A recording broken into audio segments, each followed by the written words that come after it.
caaxaan bu doon ay intérêt yoo xamante ni yu kii la mais foo xamante ni toujours xabaar ba nga fay dégg mooy xabaaru rey nañ fa nit jam nañ fa nit wala xabaar ba nga fay dégg mooy naan nañ fa sàngara tox nañ fa nàngam def nañ fa nàngam yooyu ñaaw yoo xamante ni te dëkk bii di dëkk boo xamante ni yeyoowut woon ak ñuy dégg xabaar yu mel noonu yii nag bu fekkee am na dañuy taxaw du ñu tàyyi mukk di ci wax ndax ñun même buñ dëkkut ca koñ bi ci dëkk bi leen dégg te xabaar boobu bëgguñu toujours ñuy wax naa nangam te it wala fi dañuy wax wala Sëñ Fàlloo moo ko daan wax ne aw ay lum la sori sori bu mu defee ne mucc nga ca aw ay lum la jege jege tamit bu mu defee ne muccoo ci yàlla mi nga xam ne ndax yu mel noonu xale yi di génn di yàq ak xale ku nekk xam ko ni mu toll ak ni nga xam ne ni la deretam mel nga xam ne daanaka yenn saa yi ñu rey ci sa mbokk nga mën a gis nga xam ne yow tey daanaka biir suuf moo lay xaw a gënal kaw suuf yooyu ñu bàyyi émence yooyu di trouver ak rey yoo xam ne yu ñaaw la loolu jàpp naa ne ñi ko war a saafara dañ cee war a gaaw waruñu ko yeexee lii lu gaaw a gaaw lañ ko war a def sëriñ bi nag moom gàcc nga laama jaanam wàcc na ndax kilifa la mag la te it la cee responsabilité ak lam ca war a wax ak def yooyu def lu na ko ku nekk xam na ko kon nag ñi ca war a taxaw te loolu bu nee ñi ca war a taxaw kenn jiituwu ci maire lillaahi wa rasul dimbalil sa bopp dimbali askan wi askanu gaar bu mag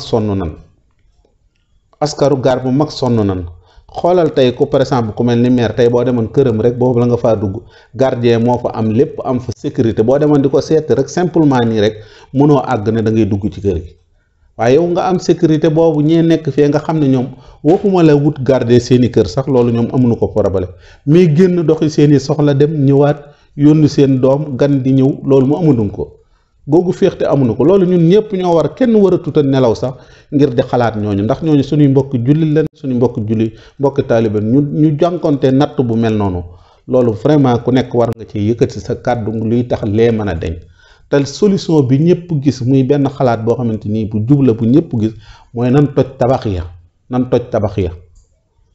nan ko toj ña ko moom nag bu fekkee seen intérêt alal moo leen gënal bakkanu jàmbur ya fay rot loolu nan ko xool seen diggante ak Sëñ Tuubaa jàpp naa ne bu ñu mënoon a ñàkk seen alal yépp te ñoom seen bakkan di dund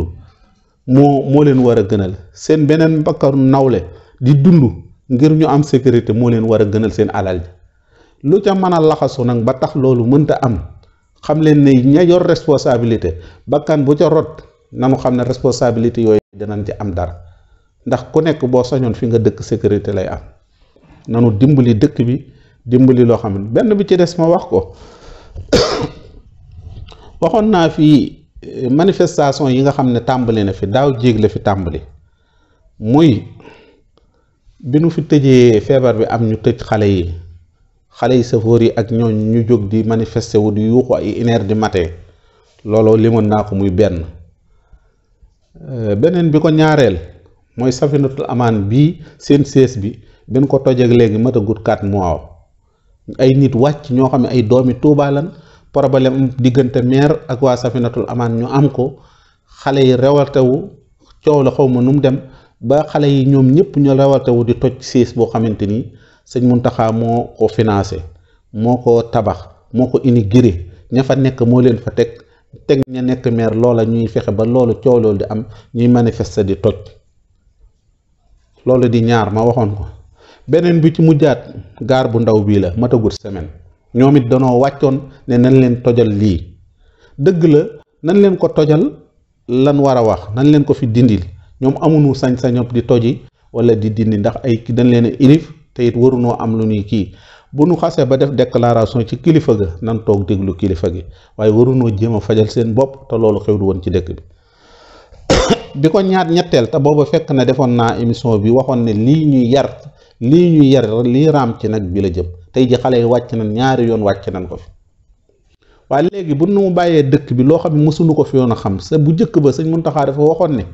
lii xamuñu ko woon ci dëkk bi dem leen tëddi ba suba ñëpp tëddi ma lijjanti ko lii ci desaat toogaat tey ñu dikkaat muy bisu àjjuma tey anamook tey sàndarma yeeg wala police ak wala xale yi jóg di taalip nu ñu jàkkaarloo tey bu newoon bakkan rotaan na fa lan la liñ doon saafara ak la fay amaat mooy lan waxuma la bakkan rot waaye nit gaañu fa sax loolu ruslu la def yii nag ñi ngi koy yabantal ba ëllëg si biir meneen mbooloo mu dikkati ñu tegati la ay kii da ngay àndandoo ngeen taxaw di def manifester. dëkk lu fa amul woon aada yii ñuy def nañ ko bàyyi nan arrêté nit ñi nañ leen responsabilité ay nit dañ leen di teg ci ay loi yooyu képp ku ko jalbati ñu kii la rawatina dëkk boo xam ne dëkku lislaam la ña fa nekk benn baata fay dox te loolu àdduna bépp dañ ko manqué ñi ngi dem ñun ba loolu di dugg suñ biir dëkk bi loolu nag saafara wun ko ëllëg bu ñeneen meree te li gën a bon ci am réew mooy ñuy désordre ay nit ñoo xam ne xamoo kañ la ñuy jóg xamoo fan la ñuy jóge bu ñuy jóg xamoo wan waxtu la ñuy jóg xamoo ban heure la ñuy jóg loolu jàpp naa ne lu ñaaw la te lu mel noonu xaw na am tuuti rek ci fii ci dëkk bi am na fi ñoo xamante ni ay daara ay alxuraan yoo xam ne dañoo songu jenn daara ba xeexante ñooñu ba ñu am ñu ca blessé waxoon naa ne yu mel nii nañ ko arrêté dëkk bi xamul woon loolu ñi ko war a lijjanti nañ ko lijjanti doy na sëkk foofu laa ci yem. sëy naa ñu déglu